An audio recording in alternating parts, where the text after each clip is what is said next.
tidak menggunakan kata jangan-jangan yang ujungnya negatif. Itu namanya negative thinking, buruk sangka. Tapi usahakan mengucapkan kata mudah-mudahan, ujungnya positif. Masuk ini, mudah-mudahan aku keluar sendalku masih ada. Mudah-mudahan travel ini profesional, amanah. Mudah-mudahan ustadznya belum hadir Pak. Kebetulan saya juga menemani Bapak Ibu, saya dapat jadwal berangkat tanggal 1. Yang menemani namanya Tuan Guru Azami ya, dari Lombok. Beliau sedang dalam perjalanan dari kamar menuju ke tempat ini. Dari kamar ya, baru tiba dari Nusa Tenggara Barat. Mudah-mudahan nanti semuanya asyik. Jadi mudah-mudahan ini mudah semuanya. Jangan pakai kata jangan-jangan. Hilangkan kekhawatirannya. Juga Bapak Ibu akhlak pada sesama ya. Mohon maaf, lihat yang sepuh kesulitan bawa bagasi dibantu. Antri toilet pesawat yang sepuh didahulukan. Apalagi menghargai waktu, temannya sudah menunggu di bus lama, jangan bikin kesel orang lain. Kayak gitu, akhlak itu paling penting. Ada jamaah, masya Allah, saking takutnya dia on time, suruh kumpul jam 7, setengah 7 sudah siap. Saking khawatirnya sarapan dibawa ke bus. Setengah 8 ada yang belum datang. Cari di kamar nggak ada, di restoran cari nggak ketemu. Jam 8 baru datang bawa tendengan belanjaan pulang. Ini sebis kan pasti kesel. Udah bawa tendengan dia bilang, Ustaz, punten, maaf. Kenapa? Aku nggak ikut ya. Dari tadi sudah didengar. Kalau itu yang terjadi apa yang diucapkan? Innalhamdulillah, jangan ulangi kek. Sering, dan itu biasanya kalau saya ada jamaah kayak gitu, kita doakan bareng-bareng ya. Apa? Doakan biar cepat kebis ya. Jangan doakan negatif. Baik, itulah namanya ibadah yang makbul dan mabrur. Makbul itu artinya diterima, mabrur itu ada nilai positifnya. Jadi pulang dari umroh kita menjadi pribadi yang semakin baik. Lanjut Ustaz. Lanjut.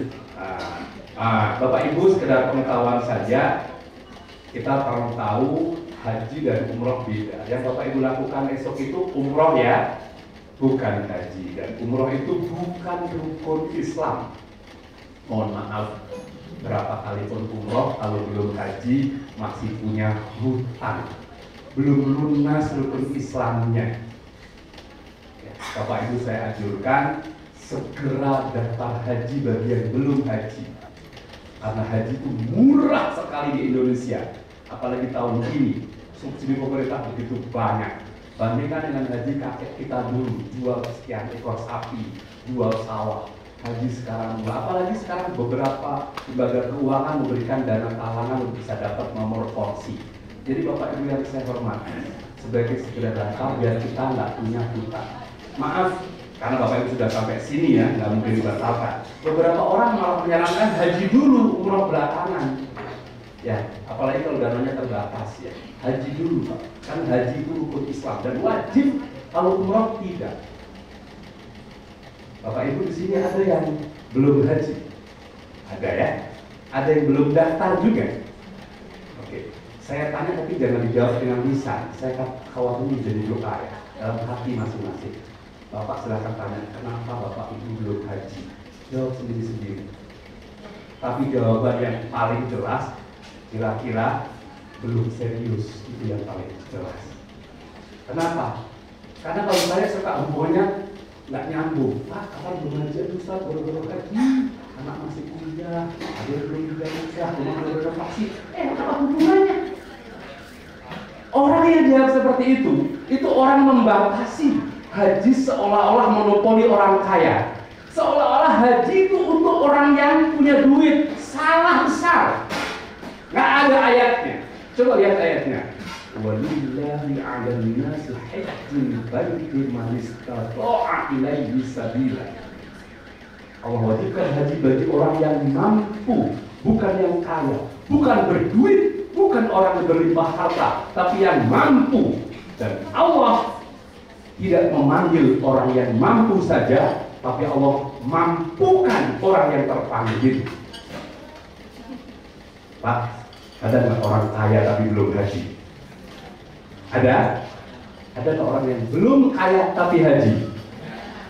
Ini jawabannya. Tidak ada hubungan kekayaan dengan haji. Tidak.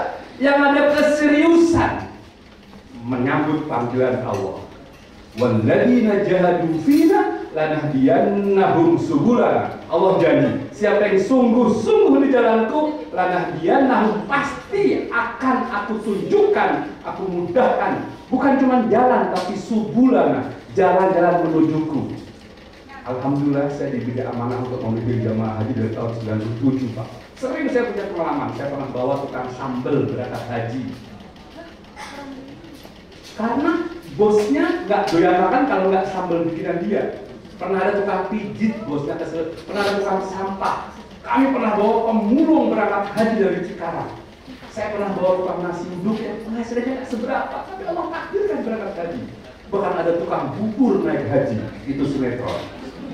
Tapi ini sinetron menginspirasi. Nah, Bapak Ibu yang saya hormati, coba hitung. Haji kita itu kalau Bapak Ibu nabung, mohon maaf, gak mahal. Rumah megah, renovasi berkali-kali, mobil mewah, ganti-ganti tiap hari, handphone mahal, pulsa mampu beli, liburan kemana-mana. Haji belum, gimana panggilan Allah? Maaf, saya bukan nakut-nakut, saya khawatir seperti yang Nabi sabdakan. Orang yang mampu tapi nggak mau haji, padahal duitnya, kekayaannya, kalau dijumlah itu nggak sampai ongkos hajinya nggak sampai sekian persennya. Ongkos haji kan 35 juta, maksimal 40 kalau reguler. Kalau plus ya paling 85 sampai 100-an juta. Omset yang kita miliki, aset yang kita punya itu kalau dihitung segitu nggak ada apa-apanya. Kok belum haji? Falyamut Yahudiyan atau Nasraniyan. Matinya itu dihitung Yahudi atau Nasrani. Terus gimana nih Ustaz? Bapak Ibu yang saya hormati, kata Imam Syafi'i, haji itu bagi yang mampu wajib. Wajibnya hanya bagi yang mampu, tapi niat haji wajib bagi semua kaum muslimin. Bapak Ibu mulai sekarang kalau sudah tahu ini, niatkan haji. Ya Allah, mudah-mudahan sebelum aku wafat engkau takdirkan haji. Apalagi sekarang haji artinya lama, Pak. Niatkan sekarang. Cuman ingat, apa itu niat? Qasdu syai'in muqtarinan bil fi'li. Menyengaja sesuatu tapi dibarengi dengan action. Bil fi'li. Nah, Bapak Ibu mudah-mudahan pulang dari umroh ini semuanya sungguh-sungguh berangkat haji. Amin. Minimal mulai ngumpulin brosur, minimal. Syukur kalau berkenan datang ke bank store. Sekarang setoran pertama 12,5 juta, dapat nomor porsi, tahu antrian tahun berapa. Saya sebut nama bank ya, boleh Pak? Misalnya Bapak datang ke satu bank swasta ya, maaf, misalnya Bank Muamalah, menyiapkan dana itu. Ahlan wa salam. Dulu Pak Ustadz Azami yang nanti akan mendampingi Bapak Ibu, beliau baru tiba. Nanti beliau akan menambahkan terutama soal Dubai ya. Mohon izin saya pulang dari umroh ini mudah-mudahan semuanya bersungguh-sungguh berangkat haji. Amin. Ya. Dan nggak harus lewat MRA ya. Boleh lewat MKU, BSA atau KU atau travel yang lain Pak. Bapak sudah suruh ya. Jadi nggak harus lewat MRA ya, boleh lewat MKU, BSA, Aruna atau travel. Yang lain itu apa? MKU, BSA. Haji itu cuma setahun sekali, tapi kalau umroh kapan saja, selama ada visa dikeluarkan kalau umroh. Haji itu harus ada umrohnya, makanya ada haji tamattu, haji ifrad, haji qiran. Haji dulu baru umroh, namanya ifrad. Umroh dulu baru haji namanya tamattu. Haji baru umroh namanya qiran. Hanya orangnya haji yang tahu ini. Kalau umroh nggak harus langsung haji. Nah, haji itu ada wukufnya. Umroh besok Bapak nggak ada wukuf. Bapak jangan aja Ustadz Azami kita wukufnya kapan? Bapak nggak ada wukufnya. Bapak umroh, tapi nanti akan diantar ke Arafah. Ditunjukkan ini Pak tempat wukuf. Ada beberapa perilaku jamaah kita yang kadang-kadang nggak masuk akal. Saya pernah nemu jamaah di loker-loker tanah masukin foto. Buat apa Bu? Katanya biar cepat haji. Foto taruh di Arafah. Kalau biar cepat haji, foto serahin ke travel. Saya bilang berikut ongkosnya. Nah, kalau taruh di Arafah nggak ngaruh itu. Ada lagi yang nulis-nulis spidol di Arafah. Bapak Ibu nanti akan diajak ke Arafah, sekedar tahu, oh tempat wukuf ini ya. Haji itu ada melempar jumroh, ya, mabit di Mina. Kalau umroh nggak ada melempar jumroh Pak ya. Paling nanti melempar real ya di Dubai, insya Allah ya. Baik, Ustaz, lanjut Bapak Ibu. Nah, ini persiapan yang paling penting. Pak Bu, berbanyak doa, banyak ibadah, banyak taubat. Ini mohon izin, kami ini kan bisa dibilang sering berangkat ya. Seringkali di tengah-tengah keheningan, saya terutama dan juga kawan-kawan itu, ya Allah terima kasih Kau takdirkan kami bolak-balik ke Tanah Suci. Saya merasa saya sering ke Tanah Suci bukan karena saya hebat Pak, bukan karena saya ini orang bersih, saya ini seorang bukan, tapi saya selalu bilang, ya Allah bisa jadi Engkau panggil aku karena Engkau tahu aku banyak masalah dan Engkau panggil aku, Kau izinkan aku bersimpuh di Baitullah, Kau izinkan aku bermunajat di tempat-tempat mustajabah. Ya jadi karena Engkau ingin mengabulkan doa-doa. Bapak Ibu mohon maaf, bisa jadi Allah panggil Bapak Ibu bukan karena Bapak Ibu hebat, bukan. Karena Bapak Ibu dianggap oleh Allah ini hambanya yang pengen curhat. Allah panggil langsung, sini kamu kayaknya punya masalah deh, adukan kepada Gusti. Ini wajar, saya mohon maaf, pada punya masalah enggak sih ya? Bu, Pak, punya masalah enggak? Ya tapi jadi wajarnya wajar ada masalah. Ada yang masalah keuangan, masalah rumah tangga, udah rumah tangga belum punya keturunan, masalah pekerjaan, masalah belum rajin ibadah, masalah yang lainnya. Allah panggil, hei hamba-hambaku yang punya masalah, kesini, doa, bermunajat, curhat pada aku. Allah maha mendengar, maha mengabulkan.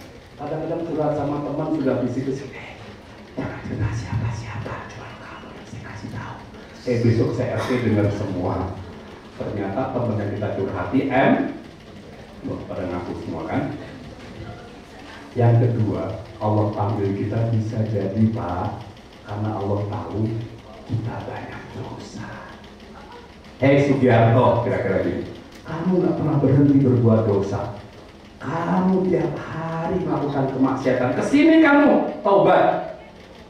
Allah panggil kita, Allah berikan kita kesempatan taubat dan mohon ampun.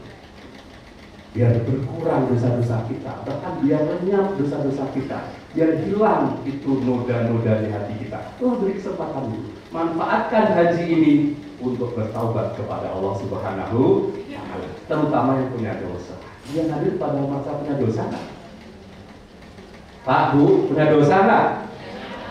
Yang nggak punya dosa boleh angkat tangan. Kalau ada yang angkat tangan, itu angkat tangannya sudah dosa itu. Bohong dan sombong, songong sekali. Nah ada orang nggak punya dosa, semua kita punya dosa. Orang yang baik itu bukan orang nggak punya dosa, Pak. Tapi orang baik itu walladzina idza fa'alu fahishatan aw zalamu anfusahum dzakarullah fastaghfiru lidzunubihim. Orang baik itu orang yang ketika punya dosa dia mengakui dosanya dan dia mohon ampun serta berjanji akan mengurangi. Inilah kita tamu-tamu Allah. Pak Bu, sebelum berangkat minta maaf pada sesama, minta doa.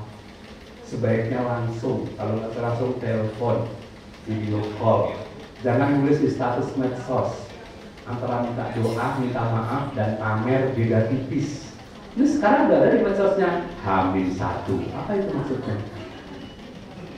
Maafin ya, saya nggak menuduh itu ria, tapi berpotensi untuk ria. Ada anak yang berangkat, orang tuanya masih ada dan orang tuanya belum berangkat. Hati-hati, Bapak harus minta maaf, minta izin, minta ridho. Saya ulangi, bagi Bapak Ibu yang mau berangkat umroh besok, masih punya orang tua dan orang tuanya belum pernah ke tanah suci, cium tangannya, minta ridho. Kalau bisa keluar dari mulut beliau, aku ridho kamu berangkat nak. Kenapa? Pernah kejadian. Ada orang tua yang curhat ke kami, ya Allah anakku yang Pak Ustaz, kenapa? Ngantar manasik tapi udah gak berangkat. Dulu aku mau umroh, aku tunda. Aku mau haji gak jadi karena ngurusin kuliah dia. Kuliah dia selesai, ngurusin kawinan dia. Kawinan selesai, ngurusin kerja dia. Sekarang dia berangkat, aku gak diajak. Nelangsa itu orang tua bapaknya. Ya, minta maaf, minta ridho, minta ikhlas. Ya. Suami yang berangkat tanpa ngajak istri, minta ridho istrinya. Istri yang berangkat tanpa suami, minta ridho suaminya. Biar kita berangkat ini benar-benar Allah takdirkan menjadi tamu-tamu yang baik, tidak meninggalkan beban. Kemudian tunaikan hak dan kewajiban. Bapak Ibu yang belum bayar zakat, tunaikan zakatnya. Jangan sampai haji sudah zakat belum. Umroh yang sunnah jalankan, zakat yang wajib enggak. Pajak ya. Apalagi ini berangkat bulan tanggung ya, cek semua ya. SPP anak-anak, rekening listrik, rekening telepon, apa semua lunas.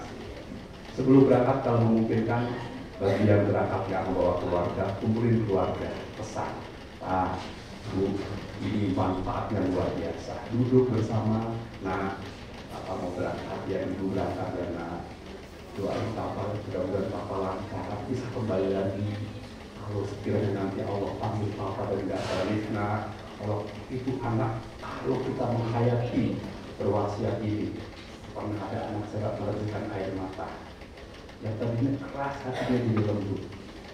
Ini wasiat, dan wasiat ini pesan para salafus saleh. Orang-orang zaman dahulu kalau musafir Pak itu wasiat berpesan, terutama mengenai apa-apa yang harus didelegasikan. Ini jangan lupa ya nak, ini jangan sampai kelewatan ya nak, jaga hati-hati ya nak, dan seterusnya. Ini untuk bersiap diri menjadi tamu Allah Subhanahu wa Ta'ala. Baik, Bapak Ibu sekarang kita mulai. Nah, hari ini kita menghadiri manasik, tujuannya apa? Agar umroh kita sesuai syariat ya. Wa kullu man bi ghairi ilmin ya'malu amaluhu mardudatun la tuqbal. Jangan sampai amal kita enggak diterima karena kita enggak mengerti. Nanti akan ada arahan dari petugas, Bapak Ibu nanti berkenalan dengan sesama jamaah. Ada ID card, sudah terima ID card, kalau dikenakan terus akan mendapatkan ini jadwal kegiatan, mengumpulkan koper, dan ada hal-hal penting. Manasik ini penting sekali Bapak Ibu. Banyak jamaah yang kadang-kadang nggak berkenan manasik, mentang-mentang sudah pernah umroh. Padahal manasik seperti ini tujuannya adalah mengupdate informasi baru. Bisa jadi ada hal-hal yang beda dengan umroh yang sebelumnya. Makanya harapnya hadir manasik ini seperti itu. Lanjut Ustaz. Nah, Bapak Ibu besok mungkin nanti ada penjelasan teknis di sini ya. Bapak Ibu akan take off jam berapa? 00. Berarti harus ada di bandara jam 9 ya, 3 jam lah ya. Bukan Jakarta namanya kalau nggak macet, apalagi kota kayak gini. Nanti Bapak Ibu akan menerima paspornya di sana, visa, boarding pass. Nanti akan ada arahan lagi, dan Bapak Ibu nanti paspor itu karena untuk antri imigrasi ya. Jangan sampai kejadian paspor dibawa pulang oleh saudaranya dan seterusnya ya. Lanjut Ustaz. Nah, besok kita akan langsung menuju ke Dubai. Bapak Ibu akan transit nanti di Dubai. Di sini sampai dengan hari Sabtu ya. Sabtu, setelah itu baru berangkat ke Madinah insya Allah. Bapak Ibu setiap antri paspor, visa dibawa masing-masing, antri tertib, dan Bapak Ibu nanti biasanya akan diminta untuk memastikan saja keberadaan bagasinya. Apalagi kalau transit bagasinya sudah ada. Sekiranya ada porter minta tolong, sekiranya nggak ada ya kita kerjasama sama-sama insya Allah. Kalau ada jamaah yang sepuh, yang kesulitan, mohon sekiranya bisa dibantu ya. Insya Allah membantu orang lain bagian dari ibadah. Lanjut Ustaz. Nah sekarang kita mulai program kita ke Madinah Bapak Ibu. Di Madinah insya Allah pada hari Sabtu, Ahad, Senin. Ya insya Allah nanti Ahad ada ziarah makam Rasul, Raudhah. Kemudian Seninnya Bapak Ibu akan city tour ya. Masjid Kuba, Masjid Kuba, Jabal Uhud dan seterusnya itu pada hari Senin insya Allah. Baru hari Selasa kita mulai ihram. Nah, Bapak Ibu saya buat ringkasan. Sebenarnya umroh itu cuma ihram, tawaf, sa'i, tahallul, tertibnya ini Pak. Ini kalau Bapak Ibu mengenakan pakaian ihram kira-kira sekitar ba'da zuhur ya, jam 2-an siang. Nanti insya Allah tengah malam sudah selesai. Nanti pada saat umroh yang kedua, itu kalau Bapak Ibu pagi pakai pakaian ihram, paling juga sekitar pada zuhur sudah selesai. Umrohnya sendiri, maksudnya memulai tawaf sa'i tahallul itu sekitar 2,5 sampai 3 jam. Itu pelaksanaan umrohnya sendiri. Nah ini kalau dibuat ringkasannya kayak gini Pak rutenya.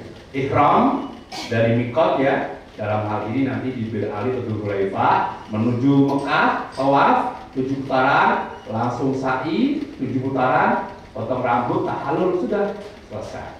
Nah, ini ringkasan. Kita sekarang breakdown satu-satu. Ihram itu dipakainya nanti ketika Bapak Ibu dari hotel.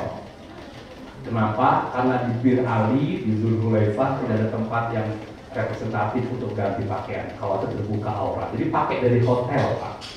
Nanti akan diperagakan cara pakai ihram itu. Nah, sebelum pakai ihram itu Bapak sunnah, potong kuku, membersihkan bulu-bulu yang tumbuh di rambut, mandi. Boleh pakai wangi-wangian di tubuh, pakai deodoran, pakai parfum di tubuh boleh. Mandi pakai sabun wangi, pakai sampo boleh. Mandinya seperti mandi jinabat, mandi nadas besar. Sunnah.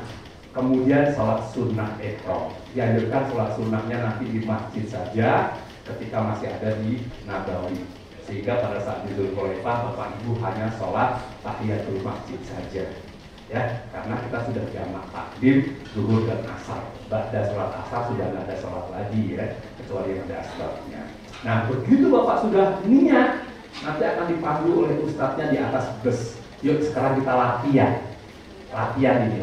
melafazkan niat. Bismillahirrahmanirrahim. Labbaik Allahumma umratan nawaitu al-umrata wa ahramtu biha lillahi ta'ala. Sunnah melafazkan niat yang sejatinya itu dalam hati. Dalam hati Bapak sudah aku niat umroh dengan berihram karena Allah Ta'ala sudah sah. Nah begitu sudah niat, nah, larangannya berlaku Pak. Potong kuku nggak boleh, pakai gunting maupun digigit-gigit juga nggak boleh. Nggak boleh mencabut rambut atau bulu, dan nggak boleh mencabut Pak ya. Jadi jangan panik begitu lepas bergok mau kena rambutnya. Asal Bapak itu nggak nyambut ya enggak. Ya. Tapi kalau sisir itu ada kesengajaan.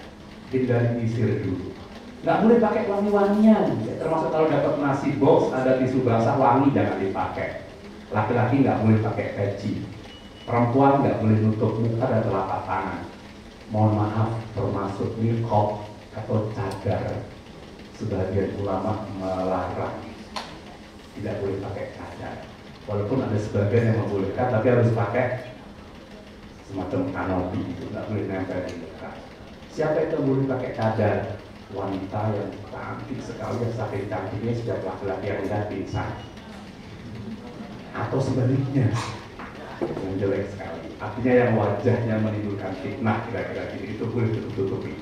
Kalau di sini saya lihat SNI ya semuanya ya. Ya maksud saya, dari tadi soalnya saya nggak ada yang pisang kan, maksud saya mohon izin, soalnya saya nggak ada yang makasih Bapak ini. Saya kalau terlalu serius bingung. Tidak boleh berhias, jadi tolong tas make up sementara dipinggirkan dulu. Ingat, laki-laki nggak boleh pakaian berjahit, laki-laki nggak boleh pakai kaos dalam, nggak boleh pakai celana dalam, dan Ustadz Azami nggak akan ngecek.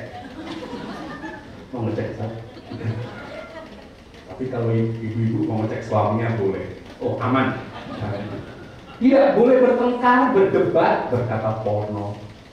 Faman farada fihi al-hajja fala rafata wala fusuqa wala jidala fil hajj. Mohon maaf, yang memicu pertengkaran itu apa? Satu, khilafiyah. Pernah ada jamaah berangkat bersama kami, sebelumnya pernah umroh sama travel lain, caranya beda. Oh, memprovokasi yang lain. Ini umroh cara apa Ustaz? Ini nggak sesuai, ini nggak, dan macam-macam akhirnya ribut. Perdebatan nggak selesai. Bagi Bapak Ibu yang pernah umroh, caranya nggak sama, sampaikan ke kami.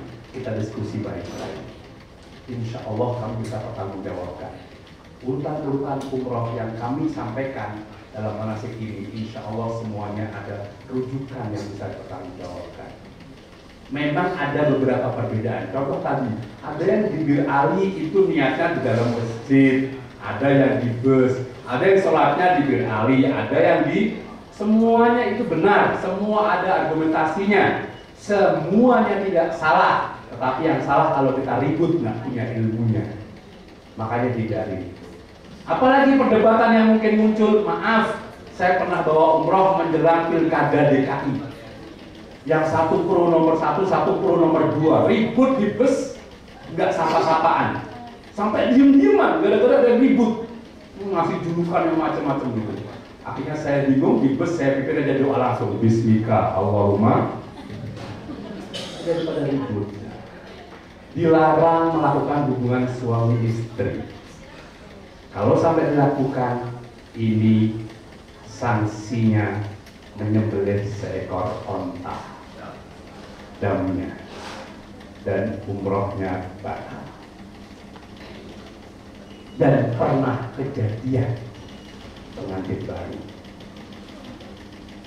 Dan selama di sana nggak boleh, saya ulangi, yang nggak boleh selama ihram. Kalau nggak selesai ihram boleh nggak? Ibadah di tanah haram justru berkah. Pernah kemarin saya bawa jamaah, dikiranya selama di sana nggak boleh. Padahal tidurnya satu tempat tidur. Akhirnya apa? Suaminya sudah tidur di sofa, takut batal umrohnya. Nah, ini akibatnya ikut manasik. Jadi kalau sudah lepas pakaian ihram, hubungan suami istri boleh nggak? Boleh. Wajib. Kenapa? Wajib. Bapak sekamar berberapa? Kalau sekamar berempat, yang lain suruh beli kurma agak jauhan dikit. Suruh beli kurma agak jauhan dikit boleh. Atau ya diatur waktunya lah. Kalau haji kadang-kadang yang kamar berdua itu laku kamarnya Pak. Dulu kan ada cerita itu, haji reguler kan nggak punya kamar tuh, pakai di barak itu. Dia bikin kamar sendiri pakai tumpukan koper. Saking semangatnya kopernya roboh. Jadi lakukan hubungan suami istri itu selama ihram tidak boleh. Pak, jangan menyepelekan ini ya.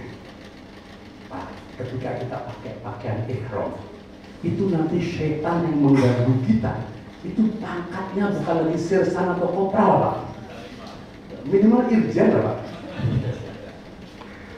Wah, istri kita jadi seolah menarik luar biasa dan godaan itu luar biasa. Makanya kalau yang tegangan tinggi, jauh-jauh istri dulu deh ketika pakai pakaian ihram ya. Khawatir nanti. Nggak boleh merusak lingkungan ya, mencabut tanaman, bunuh binatang, terutama binatang-binatang buruan ya. Ada yang saking khawatirnya ada semut nggak berani bunuh Pak. Ya nggak apa kalau semut ada semut berlebihan ya. Bapak Ibu, ini peragaan pakaian ihram, mohon maaf ini sekedar gambar saja. Tas, pinggang, ikat pinggang itu bukan pakaian, boleh. Sendal boleh, selama nggak menutupi mata kaki ya. Itu saya coba tampilkan orang pakai tas pinggang, karena tas pinggang itu bukan pakaian. Pakaian itu kaos, jaket, jas, baju, sweater, itu pakaian ya. Kalau yang ditampilkan ini nggak apa-apa. Lanjut Ustaz. Selesai pakaian ihram, nanti kita langsung menuju ke, nah ini kita orientasi lokasi Bapak Ibu, ini kondisi Ka'bah. Kira-kira seperti ini denahnya ya. Nanti kita, hotel kita di mana Ustaz? Di Hilton Convention. Begitu masuk nanti akan ada tanda Hajar Aswad. Sisi kanannya adalah warna hijau. Itulah start tawaf dari situ. Lanjut, syarat sahnya tawaf Bapak Ibu harus suci dari hadas. Pastikan sebelum masuk Masjidil Haram Bapak Ibu punya wudu. Ibu-ibu yang sedang menstruasi tidak boleh. Tapi ketika melintasi mikot tetap niat, tapi tunggu suci dulu, baru mulai tawaf. Aurat tertutup, harus 7 putaran, mulai dari Hajar Aswad dan Ka'bah di sebelah kiri. Mohon izin, mohon maaf, tadi berkali-kali saya bicara handphone. Kalau orang selfie atau kadang-kadang bawa apa ya, tongseng apa? Itu kan jadi Ka'bah nggak ada sebelah kiri, Pak. Dari mana? Mengunggungi itu. Makanya saya larang pakai ini itu ketika tawaf. Habis tawaf, insya Allah nanti diberi kesempatan foto. Kira-kira gitu. Memang kita nggak punya dokumen pas tawaf, tapi kadang-kadang ada kameramen NRA yang nampil ya. Atau lihat di media sosial kami tidak ada. harus ke dalam masjid dan berturut-turut. Nah, tawaf itu macam-macam Pak. Yang kita lakukan namanya tawaf rukun umroh. Bagi jamaah yang ke Saudi tanpa niat umroh, biasanya namanya tawaf kudum ya, selamat datang. Nanti kalau menunaikan ibadah haji namanya tawaf ifadah. Nah, ketika Bapak sudah berada di Mekah, kalau memungkinkan setiap masuk masjid tawaf. Jadi tahiyatul Masjidil Haram itu tawaf. Nanti sebelum meninggalkan Mekah, Bapak juga ada tawaf lagi ya, namanya tawaf wada. Nah, selesai tawaf, sunnah tawaf ini Pak. Kalau memungkinkan jalan kaki Pak ya. Artinya kalau nggak mungkin jalan kaki, sah tawafnya, tapi nggak dapat pahala sunnahnya. Ada yang mau pakai kursi roda, boleh. Bapak Ibu mohon maaf, ada yang mau pakai kursi roda? Ada yang sepuh? Ada. Ibu nanti jalan sendiri pakai kursi roda? Kalau pakai kursi roda nanti di Madinah lapor ya, biar dicarikan kursi roda sebisa mungkin. Kalau yang dorong orang Indonesia enak Pak, komunikasinya lancar, dijemput di mana, janjian di mana. Tapi kalau sampai Mekah baru lapor, kadang-kadang petugas susah nyari orang Indonesia. Sekarang orang Indonesia susah banget dicari Pak. Ya terpaksa maaf, nanti kami carikan orang Arab. Kalau orang Arab yang dorong saya nggak tahu pakai rem apa enggak itu. Tahu-tahu selesai aja.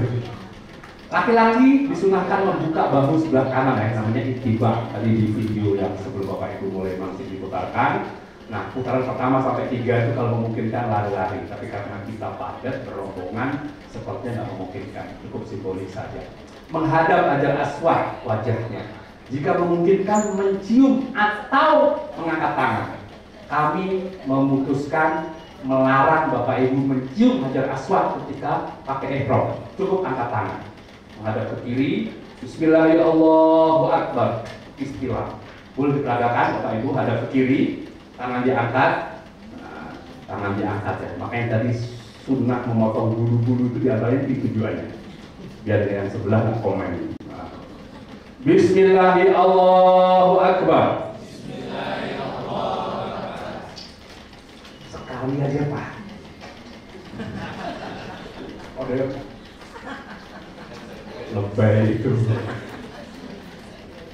Kenapa nggak boleh mencium Ustaz? 1. Hajar Aswad itu wangi, pakai ihram nggak boleh tutup yang wangi. 2, Hajar Aswad itu ada lubangnya. Tubuh kita masuk dalam Ka'bah, padahal kita harus di luar Ka'bah. 3, Bapak-bapak sedang nggak pakai apa-apa. Kalau sampai bagian bawah itu keinjek dan lepas, ISIS itu Pak. Kata Bapak ini kiamat. Dan pernah terjadi Pak. Dipermalukan, itu viral nanti ya. Yang keempat, kita berombongan. Kalau Bapak masuk ke pusaran itu, kemungkinan bisa terlepas dari rombongan. Ya, Bapak Ibu kalau mau di Hajar Aswad, nanti konsultasi sama ustadznya saja. Kebetulan hotel Bapak Ibu ini nggak jauh ya, di Hilton Convention. Nanti di kamar TV, Bapak Ibu bisa lihat live, siaran langsung Masjidil Haram. Nongkrongin aja. Terus lihat pas Ka'bah sepi, silakan duduk. Ternyata yang lihat 200 orang, 2.000 orang. Ternyata semuanya lihat pas 2.000 orang. Innal hamda. Sunnah berdoa atau berzikir. Nah, Bapak Ibu sudah terima buku doa? Sudah? Sudah dibaca? Sudah hafal? Udah hafal? Sama kayak ustadznya. Nggak harus dia hafal Pak. Mudah-mudahan nanti persediaan headset kami cukup. Bapak Ibu akan kami pinjemi earphone atau headset. Kami pinjemi ya, bukan souvenir. Kalau hilang satu, Ustadz Azami denda oleh travel. Kalau itu ada, pakai, dengerin Ustadz, karena Bapak Ibu cuma pasif ya, Ustadz yang bicara, Ustadz ngasih contoh doa, Ustadz membimbing memandu. Ustadz doa apa? Tirukan. Ustadz bilang subhanallah, Bapak Ibu subhanallah, alhamdulillah, alhamdulillah. Kalau Ustadz bilang aduh, artinya keinget. Ustadz ditiruin, aduh ya. Kalau nggak berfungsi, contoh, geser-geser frekuensinya, kadang-kadang suka ini berubah-ubah. Udah lepas kantongin, diam. Kita kadang terganggu, Ustaz punya perusahaan. Kena air juga gitu, udah. Karena namanya juga alat bantu, udah diam. Terus Bapak Ibu baca doa yang di buku, atau niruin teman sebelah, atau baca doa apapun, sah. Karena baca doa hukumnya sunnah, nggak mempengaruhi sah tidaknya kawan. Bahasa Indonesia doanya boleh. Baca doa apapun, yang penting baca doanya jangan yang aneh-aneh. Kata Ustaz baca doa apapun boleh. Pas waktu baca doa, Allahumma barik lana fi ma razaqtana wa qina azabannar. Allahumma inni a'udzubika minal khubuthi. Sebelahnya bismika Allahumma. Itu nggak ada hubungannya. Saya pernah menemukan jamaah baca doanya bahasa Indonesia dan bagus-bagus. Bahkan saya pernah menemukan jamaah itu nggak baca apa-apa, bawa kertas 7. Itu ijazah dari kiainya, 7 lembar. Nggak ada tulisannya Pak, cuma tulisannya 1, bawahnya aku. Terus 2, istriku. 3, anakku. 4, orang tuaku. 5, saudaraku. 6, teman sekantorku. 7, bangsa dan negaraku. Maksudnya apa ini Pak? Jadi peran pertama itu aku terus. Dan aku sukses, aku sehat, aku naik pangkat, aku terus aku. Kedua itu istrinya juga. Sah. Jadi tidak ada satu pun doa yang wajib harus bahasa Arab. Saya catat. Ini kabar gembira bagi yang malas ngapalin doa. Diam sah. Enggak apa-apa. Doa itu sunnah. Doa bahasa Arab bagus, apalagi doa yang ada di buku itu. Semua doa yang maktur. Doa dari Al-Quran bagus, tapi tidak harus bahasa Arab. Ada doa bahasa Arab yang kita nggak ngerti, kadang-kadang malah bingung kan? Atau Bapak Ibu sudah pada kursus bahasa Arab semua ini? Alhamdulillah, itu bahasa Arab alhamdulillah. Ya. Sudah menguasai bahasa Arab semua? Pak, jangan khawatir, ustadznya orang Lombok, bahasa Indonesia. Tapi kalau mau belanja, Masya Allah, penjual di sana fasih bahasa Indonesia. Penjual di sana Pak, Tuhan, murah-murah, bagus-bagus, 10 rial, ngerti. Lebih fasih beliau daripada kita kadang-kadang. Bahasa Jawa lebih. Saya pernah naik taksi, itu nggak mau saya bayar. Dan kenapa nggak mau dibayar? Ajarin aku bahasa Indonesia. Di sana bahasa Indonesia itu orang ngerti Pak. Jadi Bapak Ibu jangan stres, ada orang nggak berangkat umroh stres takut bahasa Arab. Yang penting Bapak tahu standar. Dulu pernah ada jamaah Pak, lepas rombongan di masjid bingung, mau balik ke hotel dia bingung. Untung dia bawa ini, ada tulisan ini, Hilton Convention. Bingung dia. Akhirnya apa? Dia panggil askar. Ihdinas sirata. Dia pernah ngaji dulu. Apa artinya Pak? Paham kan? Ihdinas sirata. Dia tunjukin sendiri. Askarnya ketawa Indonesia. Itu nggak seberapa. Pernah ada ibu-ibu musim haji di pondokan, semua temennya pada ke masjid, beliau lagi menstruasi, lagi haid nggak ke masjid, sendirian, beberapa orang haid semua, bingung. Tiba-tiba mati lampu. Ibu ini pusing, gimana? Gimana mati lampu ini? Ada yang mau cerita, bingung. Nah, aku pernah sekolah di madrasah katanya. Dia ngerti. Lampu kan ada cahaya. Cahaya bahasa Arabnya? Dia panggil, Nur innalillahi wa inna ilaihi raji'un, kata dia gitu. Alhamdulillah ngerti petugasnya Pak ya. Kata petugasnya, Nur almarhum. Innal hamda, semuanya disyukuri. Wa ni'mata, semua dinikmati. Nikmat aja Pak, Allah ini enak kok. Nggak usah yang susah-susah harus bahasa Arab. Cuman dari doa-doa tadi ada satu doa yang kalau bisa Bapak Ibu hamalkan, ini sunnah, yaitu dari Rukun Yamani sampai Hajar Aswad membaca doa sapu jagat. Boleh ditampilkan Mekah, balik. Nah, itu Rukun Yamani Pak. Rukun Yamani itu sudut yang mengarah ke negeri Yaman ya, sebelah kanan Hajar Aswad. Itu satu putaran sampai Hajar Aswad sunnah membaca doa sapu jagat. Bapak Ibu hafal? Yuk sama-sama baca doa sapu jagat. Rabbana atina fid dunya hasanah wa fil akhirati hasanah wa qina adzabannar. Cukup.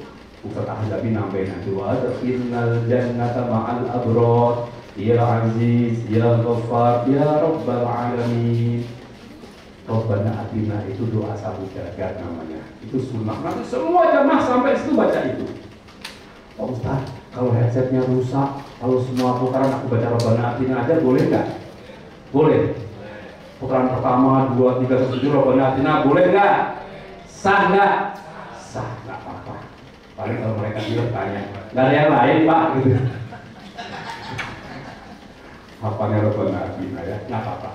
Tadi Ustaz, makruh atau hindari buru-buru, hindari ngemil, jangan nyakitin orang. Kalau diinjek jangan balas nginjek, jadinya injek-injekan. Jangan ngobrol yang nggak perlu, apalagi gosip. Jangan begini, untuk perlu dengan tangan juga itu dimakruhkan. Jangan nahan buang hajat, Bapak Ibu kalau misalnya pengen buang hajat, lapor ustadznya keluar saja. Jangan masuk hijri Ismail, jangan transaksi, jangan berdandan. Nah, Bapak Ibu, satu hal yang saya ingin sampaikan, syarat sahnya kan memang suci. Kalau Bapak Ibu batal gimana? Bapak keluar rombongan wudhu. Nanti ditunjukkan surat wudhu. Perempuan khusus ada surat wudhunya. Laki-laki kalau repot banget nanti dekat jam-jam boleh, tapi jangan berendam airnya. Nggak boleh tayamum karena air banyak. Nah, catatan saja, kalau sholat Pak, itu misalnya sholat zuhur 4 rakaat itu dari takbiratul ihram sampai salam satu kesatuan. Tapi kalau tawaf enggak. Tawaf itu 7 putaran, tapi tiap-tiap putaran itu satu kesatuan. Artinya apa? Kalau Bapak sholat zuhur, rakaat ketiga batal, Bapak harus mengulang dari takbiratul ihram, rakaat pertama. Itu kalau sholat. Tapi kalau tawaf enggak. Bapak putaran ketiga sukses, pas putaran keempat batal. Bapak cukup mengulangi dari putaran keempat. 1 sampai 3 tidak diulang. Itu bedanya ya. Jadi jangan nahani buang hajat. Nanti selesai tawaf, biasanya Ustadz akan memandu Bapak sholat sunnah. Yang afdol sih menghadap ke hijri Ismail. Tapi kadang-kadang di lokasi itu suka ada askar, usir-usir. Nanti dipilihkan tempat yang nyaman untuk sholat dan berdoa. Kemudian minum zam-zam ya. Ini karena cuaca di sana dingin saja, bagi yang sakit tenggorokan, itu minum yang paling kiri yang ada tanda apa itu notebook ya. Mubarak itu nanti selesai tawaf kita menuju ke tempat sa'i. Nah biasanya akan diberi kesempatan di sini habis tawaf itu foto-foto. Apa itu sa'i? Dari jalan dari Safa ke Marwah sebanyak 7 kali, mulai dari Safa berakhir di Marwah. Nah ini contoh Safa kayak gini. Nah ini nanti ada tulisan tadi. Nah Safa itu ada bilang gini, ditutup pakai apa itu? Telik ya, bukitnya.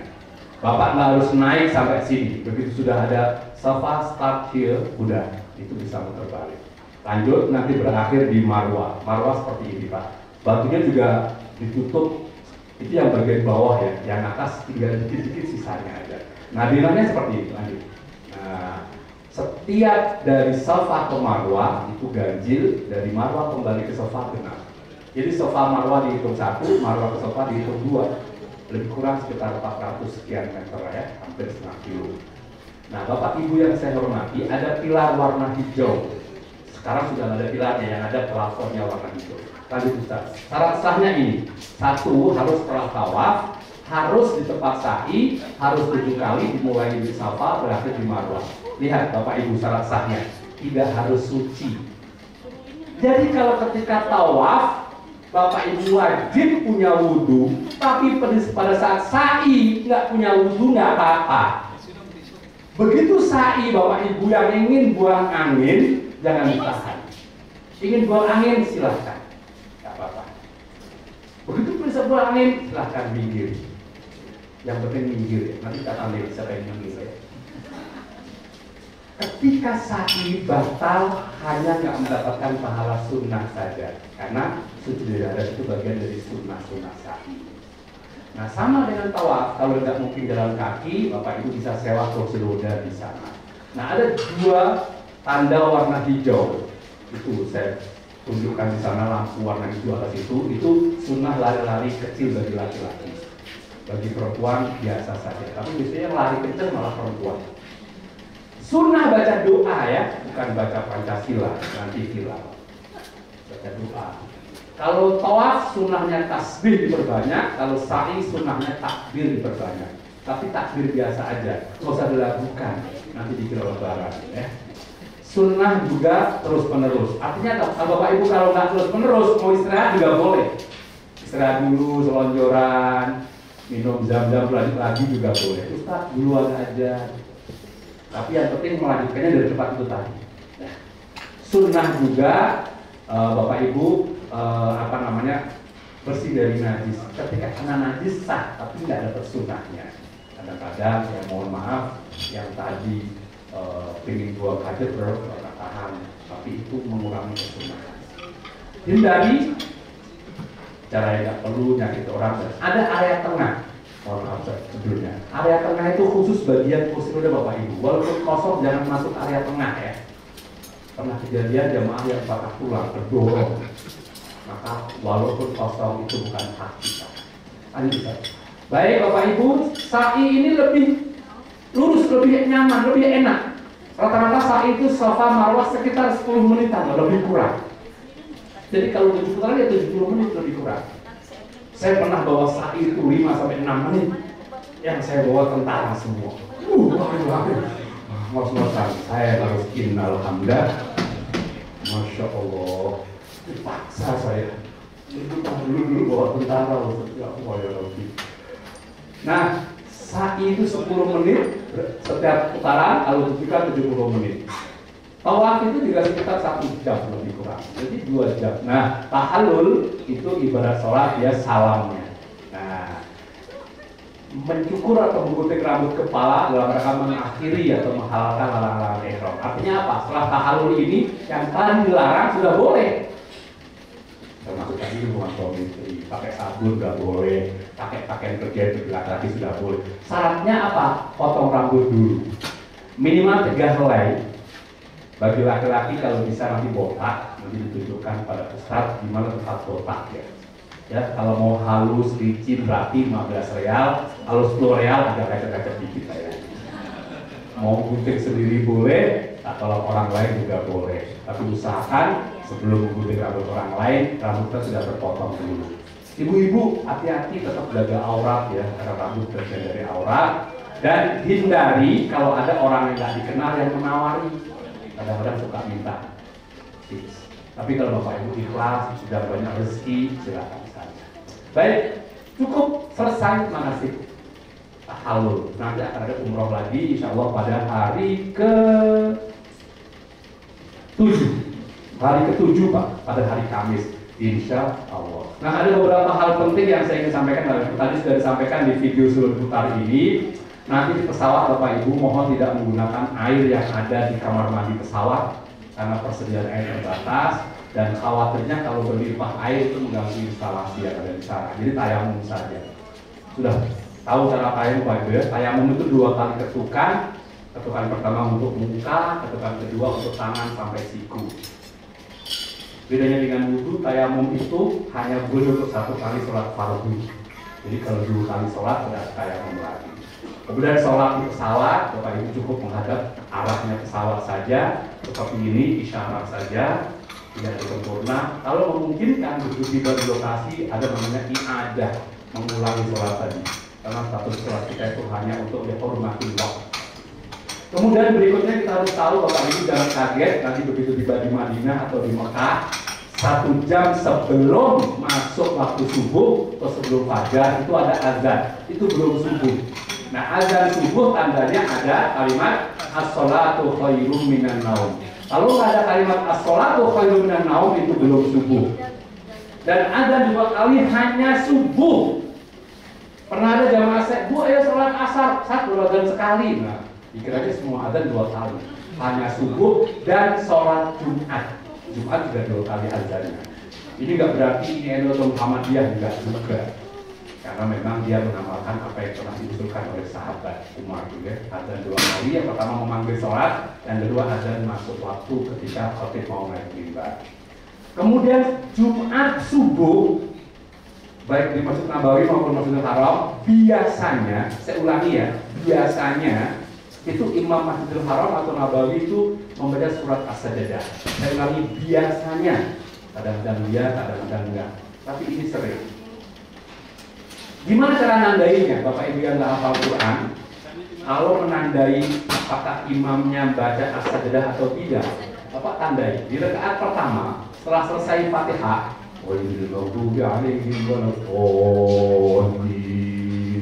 amin.